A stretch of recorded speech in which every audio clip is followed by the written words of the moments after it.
We're here at Rochester Airport to try a two-seat helicopter. But no, it's not the Robinson R22, it's here, the Rotorway 162F. The Rotorway's got a lot of similarities to the R22, two seats obviously, but it's also got this two-blade teetering rotor head, which is simple to build, simple to maintain.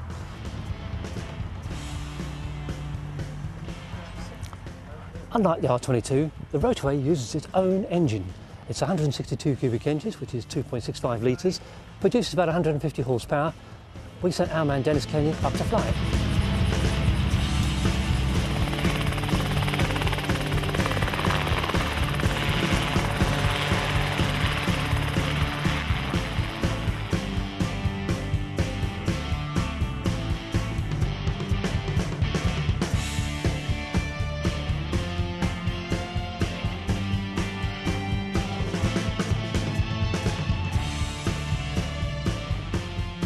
This is the Rotorway 162F model.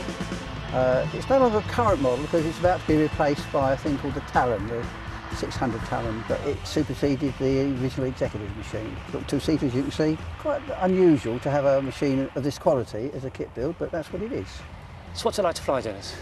Dave, you're asking the wrong guy. As far as I'm concerned, there isn't a helicopter made in the world that isn't fun to fly. But this particular one, yeah, very, very nice indeed, for what it is.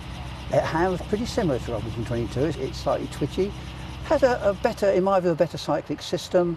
It's a two-blader, as you can see, smallish, marginal power.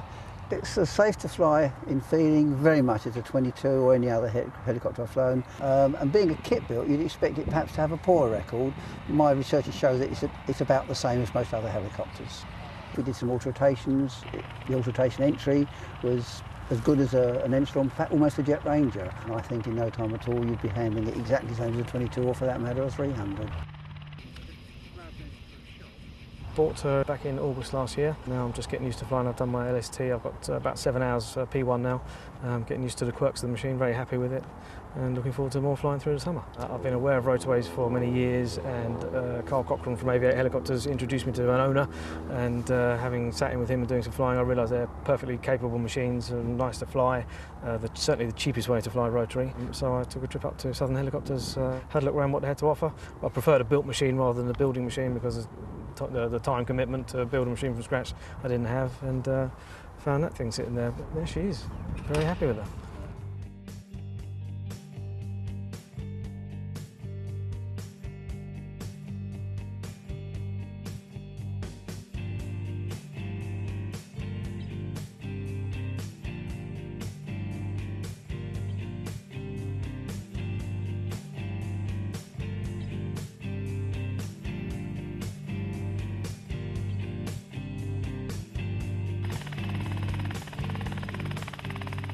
It's a proper hands-on flying machine. There's no RPM governor, so you know, it's not hard work, but it takes some getting used to, and it's got its own quirks. But absolutely recommend it to anyone. I'd like to see more people flying these. There are, I think, 35 to 40 roughly on the UK register. I worked it out on the 25 hours a year with fuel costs and maintenance costs on the permit and fully comprehensive insurance, £200 an hour flying cost, which is the cheapest way to do rotary. What about the costs? Well, that's the big ace in the hole for this machine. It's half the price of a 22. Of course, it is a kit built. The latest version of this, which is the Talon, is now selling at $97,000, and it's reckoned to be 1,000 hours of your personal time to put it in the air. As a two-seater, bearing in mind it's kit built and at very low cost, it would make a perfect entry into our helicopter world, particularly for fixed-wing flyers.